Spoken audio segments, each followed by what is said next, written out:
Hello నమస్కారం అన్న. అన్న నమస్కారం, గుడ్ మార్నింగ్ అన్న. నేను మర్పల్ మండలం నుంచి మాట్లాడుతున్నా. నా పేరు మైపాల్ భాయ్, నమస్తే, గుడ్ మార్నింగ్. నమస్కారం అన్న. చాలా రోజుల నుంచి ట్రై చేస్తున్నానే. అరే అరే అరే అన్న, సారీ, ఇవాళ దొరికినా కదా. దొరికినావన్నా. చెప్పానా పెద్దనా అన్న, ఇప్పుడు ఇది వరకు మనకు ఎన్ని రైతు భరోసా ఎప్పుడు పడుతుండే, ఇప్పుడు ఈసారి మొత్తం పడకుండానే పోయినాయి. ఎందుకే? అవు రెండు రెండు ఎకరాలకి వేసిర్రు, కథ మీకు ఇడిచిపెట్టేసిర్రు.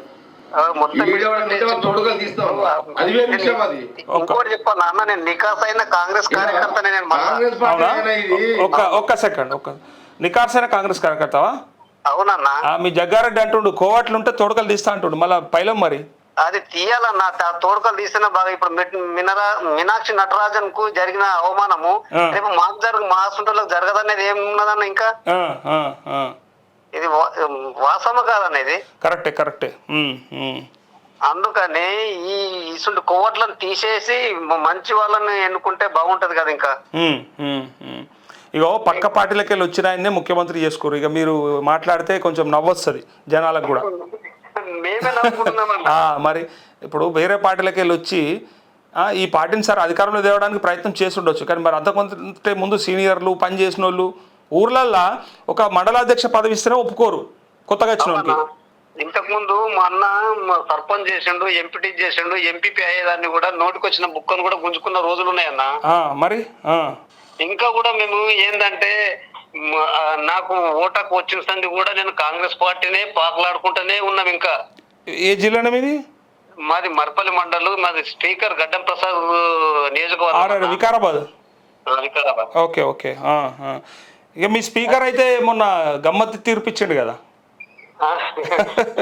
ఇస్తారు కదా ఇక పెద్ద మనుషులు. ఏం చెప్పాలో మాకే తోయని పరిస్థితులు ఉన్నాము. ఇప్పుడు ఊర్లల్లో మేము ఇప్పుడు కూర్చుంటాం కదన్నా. ఇప్పుడు నువ్వు నాతో మాట్లాడినందుకు ఈ వీడియో బయటకు వస్తే మీ ఊరు వాళ్ళు అనరా నిన్ను? ఏమయ్యా నువ్వు కాంగ్రెస్ వాయి ఉండి గట్లా మనోని తిట్టేటోని మాట్లాడుతున్నావు అని? అన్నా, నువ్వు తిట్టేదాంట్లో తప్పుంటే మేమే ఖండించుకుంటుంటే, నువ్వు తిట్టేదాంట్లో వాస్తవం ఉంది కదనే. వాస్తవం లేకపోతే అది వేరు విషయం కదా. ఇది 100% వాస్తవం ఉంది. అది మేమే నీ గురించి చాలా జాగ్రత్త నేనే చెప్పుకుంటున్నా. ఇప్పుడు ప్రతిపక్ష నాయకులు కూడా అడగకొచ్చారు. ఇప్పుడు రైతు భరోసా గురించి ప్రతిపక్ష నాయకులు కూడా మర్చిపోతారు, అందరు మర్చిపోతున్నారు. రాను ఏమైపోయిందంటే ఇక వీళ్ళకి రైతులకు ఇవ్వకుండా సార్ అన్నట్టు తీసుకొచ్చేసి పెట్టిరు. ఇక వాళ్ళు అడుగుతలేరు, ఇక బంద్ చేసిరు. మొత్తానికి బంద్ పెట్టాలనేది చూస్తున్నట్టున్నారు కదా అన్న. అంతే కదా. మంచిగా వచ్చేదాన్ని మంచిగా బ్రహ్మాండంగా మనకు 4 ఎకరాలు ఉంటే 20,000 రూపాయలు కరెక్ట్గా వచ్చేది టంచన్గా 2 పంటలకు. ఎట్లయిపోయిందన్న అంటే తన ఎవరు స్వార్థం వాళ్ళే చూసుకుంటారు. ఇప్పుడు కాంగ్రెస్ కార్యకర్తలు నాయకులకి ఇంత అవస్థ పడుతున్నారు అంటే ఇంకా నార్మల్ రైతు ఏమనుకుంటారు? అరే నేను ఓటేసి తప్పు ఇట్లా చేసిందా రేవంత్ రెడ్డికి అన్నట్టు అయిపోయా. అట్లా కాదన్న, మాకేం దిక్కు లేదు, వాళ్ళకి ఇక్కడ దాన్ని. ఇంకా ఇగో ఇంకా ఇక్కడ చూసినావా, మన తమిళనాడు వీరభద్రం ఉన్నాడు కదా సిపిఐ, ఆయన నిన్న మాట్లాడిన మాట విను. రేవంత్ రెడ్డికి అధికారంలోకి వస్తే రైతులకే కాదు కూలీలకు కూడా, రైతు కూలీలకు కూడా ఇస్తా అన్నాడు. ఇలా కూలీలకు కాదు అసలు రైతులకు కూడా లేదు అంటాడు.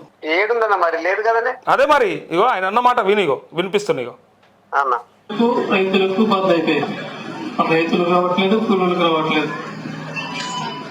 అదేవిధంగా రైతులకే కాదయా నేను రైతు కూలీలకు కూడా ఇస్తాను గొప్ప చెప్పిండు. ఇప్పుడు ఆయన వాళ్ళకి కాకుండా ఇలా కాకుండా చేసాడు. ఎవరికి కాకుండా చేశారన్న. ఇప్పుడు ఇంకోటి అన్న, జొన్నలు పండించినాము, ఆడ కొండపోయి కొండనాల్కకు జోక్కపోయి ఇస్తున్నామన్న మేము. అదే కొండనాల్కకు మందేస్తే ఉన్న నాలుక పోతుంది అంటారు చూడు సామెత. అదే అయింది. కొసరికి ఆశపడితే అసలే వీకింది అన్నట్టు దెబ్బ పడ్డది. జొన్నలు ఏమైనాయి? పొద్దున్న లేవంగానే మనుషులకు ఇప్పుడు వేరే ఆపోజిషన్ పార్టీలకు మా ముఖం చూపేనికే రాకొచ్చిందన్న. అదే మరి జొన్నలు అమ్మినావా? జొన్నలు తీసుకుపోయి తీసుకొని రమ్మంటుండ్రు అన్న వాళ్ళు. జొన్నలు తీసుకొని రమ్మంటే నేనేమన్నా అంటే అట్టా ఏం తీస్తాం సార్, మేము పండించిన ధాన్యాన్ని మేము ఏ గోనె సంచులను ఇప్పుడు మసాలా సంచులను కొండపోతాం కదండి. అవునవును. అట్లా కాదంట, అది రేషన్ బియ్యం ఉంటాయి కదా, అవి కొనుక్కొచ్చి అట్లా నింపుకొని వచ్చి జోక్కొని వస్తేనే వాడు లోపలికి అమలు చేసుకుంటాడు లోపలికి. అబ్బో. ఇక లేకపోతే లేదు, ఇక సంచులు అక్కడ పక్కకే పెడుతున్నాడు, ఈ జోక్కొచ్చిన వాళ్ళు నింపేసుకుంటుండు. అరే ఇట్లా చేస్తుర్రు ఏంది అంతా అసలు కింద మీద చేస్తుర్రు. ఒకనాడు ఏ ఇబ్బంది లేకుండా ఉంటుండే, సాఫ్గా వెళ్ళిపోతుండే అన్నీ. అవు మరి ఏంది కథ? ఇది ఇట్లా జరుగుతుంది అన్న, ఏం చేస్తాము ఇక మనం మన కర్మ అనుకోవాలి ఇక. అరే ఎంత నమ్మిర్రు అసలు? బ్రహ్మాండంగా రేవంత్ రెడ్డి చెప్పిన మాటలు వింటే అయితే నిజంగా అబ్బా కొడుక అచ్చర కొడుక ఇక నయమైందిరా, ఇక రైతులు బాగుపడతాంరా, మూడు పంటలు కనబట్టే, 2 పంటలు కాదు ఇంకో 3వ పంటకి ఇస్తానబట్టే అని చెప్పి ఎంత ఆశపడ్డారు. చాలా ఆశపడి ఓట్లేసారు. అందుకే కదా ఇప్పుడు నేను ఇంతగానం అడుగుతున్నా అంటే కొంతమందికి అనిపిస్తుంది అన్న ఎప్పుడు రైతు బంధు గురించే రైతు భరోసా గురించే మాట్లాడుతాడని అంటారు. కానీ మరి ఒకనాడు రైతులు ఎంత కోసపడ్డారు, వాళ్ళు జర్ర ఆ 5-6 ఏళ్ళు ఎంత నయమైంది, తర్వాత ఇంకా కొన్ని ఏళ్ళు అయితే ఎంత బాగుండు అని చెప్పి అనుకున్నామా లేదా అందరం? మరి అట్లనే కదా, లేకపోతే పెట్టుబడి సాయం అందియకపోతే మనం వ్యవసాయం చేయలేదా ఒకనాడు? అప్పుడు ఇంకా బ్రహ్మాండంగా చేసుకున్నామన్నా. మరి వీళ్ళు ఇచ్చి అలవాటు చేసి ఆగం చేసి ఇలా మనని కింద మీద చేస్తున్నారు. అవన్నా మరి రైతులు ఎవ్వరు చెప్పలేక ఉన్నారు. చాలా మంది, కొంతమంది అడిగితే అబ్బాగినికి పైసల మీద బగ్గుందరు ఆపక్షణ అన్నట్టు అయిపోతుంది. ఇప్పుడు రైతు భరోసా అడిగినోడికి ఏమంటే మీకు అవే పైసల మీద అవసరం. ఇప్పుడు అట్లా కూడా సిగ్గుపోతుంది. కొంతమంది రైతులు అడగకపోవడానికి కారణం కూడా అదే అన్న. నేను ఒక్కరిని ఎందుకు అడుగుతున్నా అంటే నాకు తెలుసు రైతుల బాధ లోపల ఎంత ఇబ్బంది ఉందో. చాలా ఉందన్న, చాలా. అయితే భారీ ఈ రైతు బంధు పైసల కోసానికైనా పొద్దుగాలేస్తే గదేనా అంటారు చాలా మంది. అదే అంటున్నారు అన్న, అదే ఇవన్నీ పక్కకి పెట్టేసారు. కానీ అవన్నీ మళ్ళీ మాకు మేము చేసిన మాకు కూడా రుణమాఫీ కాలేదన్న అసలు. కాంగ్రెస్ కార్యకర్త నాయకునికి కూడా రుణమాఫీ కాలే. సంతోషం సంతోషం. అందరు కూడా మళ్ళీ రేవంత్ రెడ్డికి ఓటేయనికి తయారుండరు 2034 దాకా. మళ్ళీ మీరు పోయి అప్పుడు గల్లలు ఎగరేసుకుంటూ అడిగారు కదా, చెప్పారు కదా మేము రాగానే మాఫీ చేస్తాం, మేము రాగానే ఎన్ని ఉంటాయి లోన్లు మాఫీ అయితే అన్నారు కదా. ఇప్పుడు చెయ్యరు. ఇప్పుడు మళ్ళీ పోయి సేమ్ అడుగురు అట్లనే.